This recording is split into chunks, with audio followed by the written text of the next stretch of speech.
Some of America's enemies may come from other Arab countries, but most of the military opposition to America's presence comes from Iraqi Sunnis, not from Saddam remnants. It's been a very bad month. Today, the American death toll for April reached 115. The same number of troops as died during the entire two-month invasion last year. It's still not clear if Izzadeen Salim was deliberately targeted, although governing council members know they're at risk.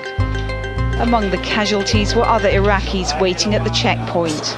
5 of Salim's entourage and 2 members of the Iraqi security forces also died. In Baghdad, the message of the past 2 days was simple. It told Iraqis that the Americans cannot control Iraq. More important, perhaps, it told Americans that the Americans could not control Iraq. What did these children do to deserve a death like this? One man asked. British soldiers are also thought to be amongst the casualties. Those caught in the middle described a scene of absolute terror.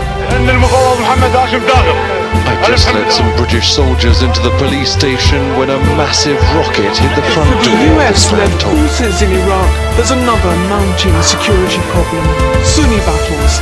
And the main threat is that bastion of Sunni insurgency, Fallujah.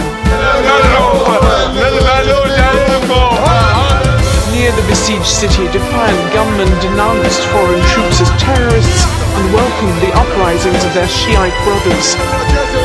Around the city, an American military cordon. A massive operation is underway to flush out those behind last week's brutal murder there of 4 Americans. Reports speak of heavy fighting, and it's by no means over. The Marines are ready, on order to continue the operations to complete the destruction of enemy forces. Not only with the dead and injured, but their distraught relatives. Innocent civilians are bearing the brunt of this new spiral of violence, and so too are the young. In their hands lies the future of this deeply divided country.